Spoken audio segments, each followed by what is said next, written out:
도와주지 못할 것 같으면 처음부터 명확하게 거절을 하시는 게 오히려 관계에는 더 도움이 됩니다. 관계가 서먹해지지 않게 만드는 거절의 기술에 대해서 알려드릴게요. 상대가 어려운 부탁을 했을 때 어쩌다 보니까 거절도 못하고 또 들어주지도 못해서 고민했었던 경험 있죠. 시간이 지나고 나서 그때 거절할 걸 이러면서 후회하는 경우도 있었는데 왜 우리는 거절하지 못할까요?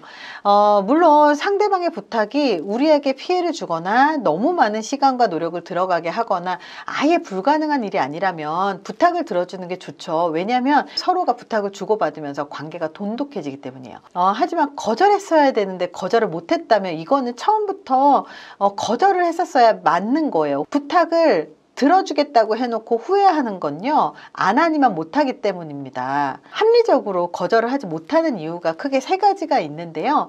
거절을 잘 못하는 성격이거나 상대방과의 친분이 굉장히 두텁거나 과거에 도움받았던 경험이 있었다면 거절을 못하는 경우들이 있어요. 그래서 이렇게 상대방이 거절을 못하게 만드는 경우들도 있는데요. 이런 일들이 있다고 하더라도 못하는 건 못하는 거예요. 그러니까 거절하기 위해서 우리가 어떻게 해야 되는지에 대해서 알려드릴게요. 첫 번째, 거절은 상대방한테 미안해야 될 게 아니라 너무나 당연한 것이다 라고 생각을 하세요. 상대방한테 부탁을 받지 않았다면 거절할지 말지에 대한 생각을 할 필요가 없어요. 오히려 상대방이 부탁을 했기 때문에 내가 고민을 할 수밖에 없는 거잖아요.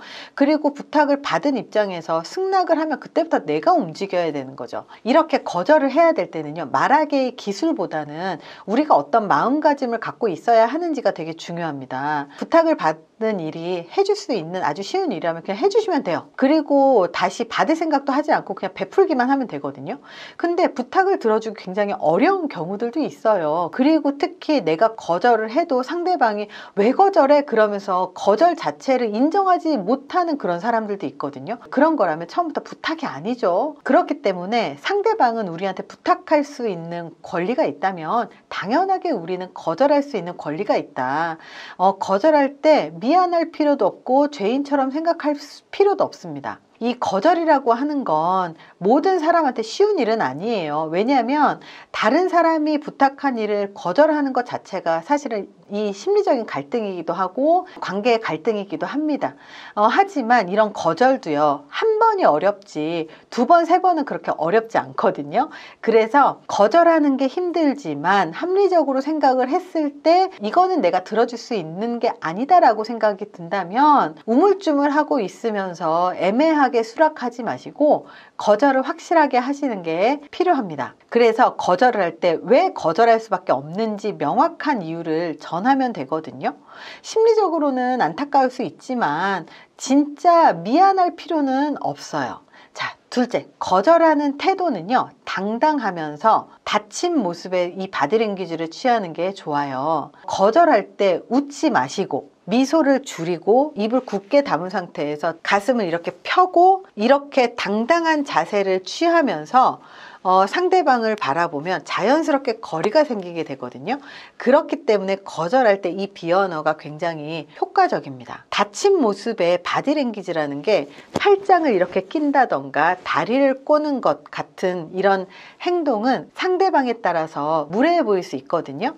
그래서 손을 겹쳐서 손등을 이렇게 보여주는 다친 자세가 좋아요.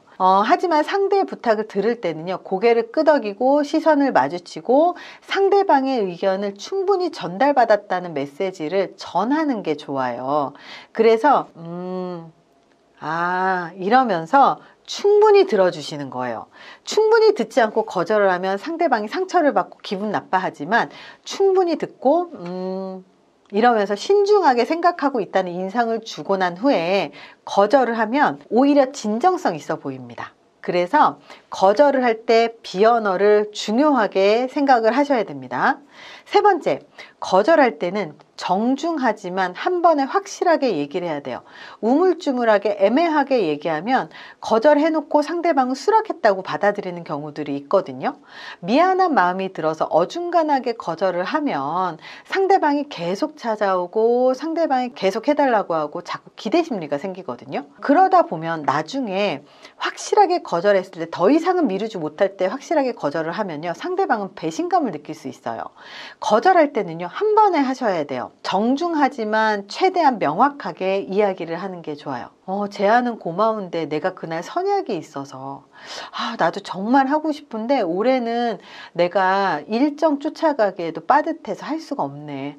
안타깝지만 내가 빌려줄 수 있는 이런 자금이 없어서 어떡하지? 이렇게 특별한 이유가 있다면 미안해하지 말고 명확하게 거절해야 됩니다.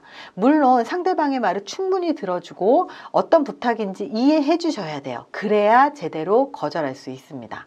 이렇게 명확하게 거절의 의사를 다 전했는데도 불구하고 상대가 계속해서 더 부탁을 하고 거절하지 못하도록 하는 방법을 계속 쓴다면 세 가지 전략을 또 추가로 사용을 할 수가 있습니다. 일단 첫 번째가 상대를 높이는 전략이에요.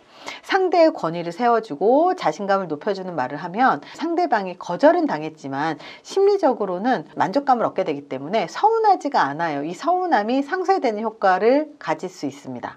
높임말을 쓴다던가 경어를 쓴다던가 하면서 상대방하고 거리를 먼저 만드는 거예요. 그래서 거리감을 이 언어로서 만들면 상대방이 무례한 부탁을 했구나라고 스스로 깨닫게 만들 수 있습니다. 너무 친한 사이에서 경어를 사용을 하면요, 오히려 장난처럼 느껴질 수 있거든요. 그래서 적당한 사이의 거리에서 좀 더 높임말을 사용하고 그리고 더 정중하게 얘기했을 때 효과가 더 좋습니다. 누구누구시 실력이야.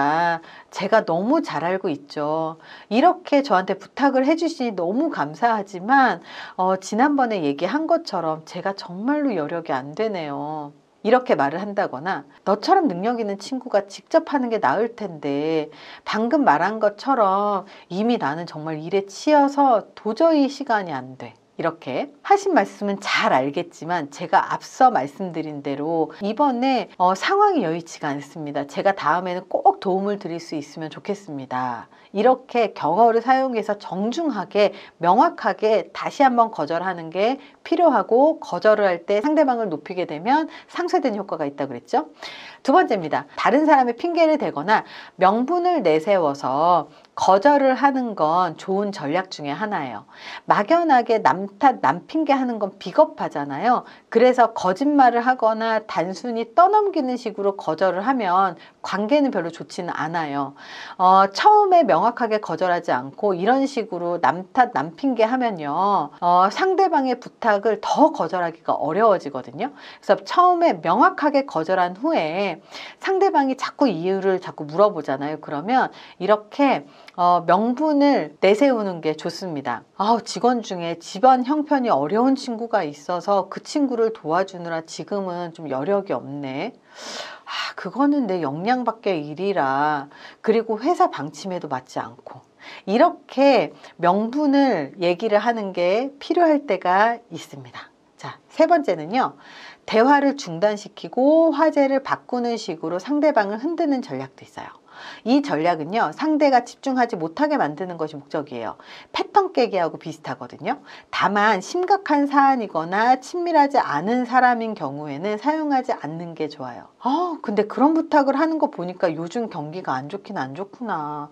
나도 요즘 힘든데 오늘은 그냥 가성비 좋은 점심 먹으러 갈까? 이렇게 부탁을 받았지만 정확하게 거절도 한번 했고, 그리고 또 다시 재차 부탁을 받았어도 그것을 할 생각이 없다면 아예 화제 자체를 돌려버리는 것도 나쁘지 않아요. 여기까지 거절하는 기술에 대해서 알아봤습니다.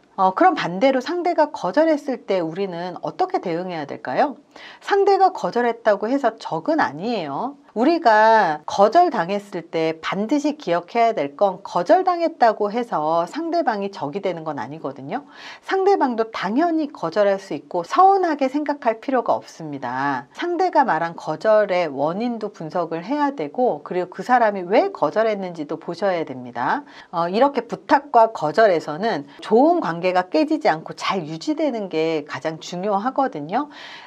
내 목적을 위해서 상대방한테 계속 부탁을 하는 것도 미안한 일이지만 이것 때문에 관계가 나빠지는 건 더 안 좋은 결과가 되는 것 같습니다. 그래서 정말로 부탁을 들어줄 것 같으면 쉽게 흔쾌하게 부탁을 들어주시고요. 도와주지 못할 것 같으면 처음부터 명확하게 거절을 하시는 게 오히려 관계에는 더 도움이 됩니다. 이번 영상이 도움이 되셨길 바랍니다. 감사합니다.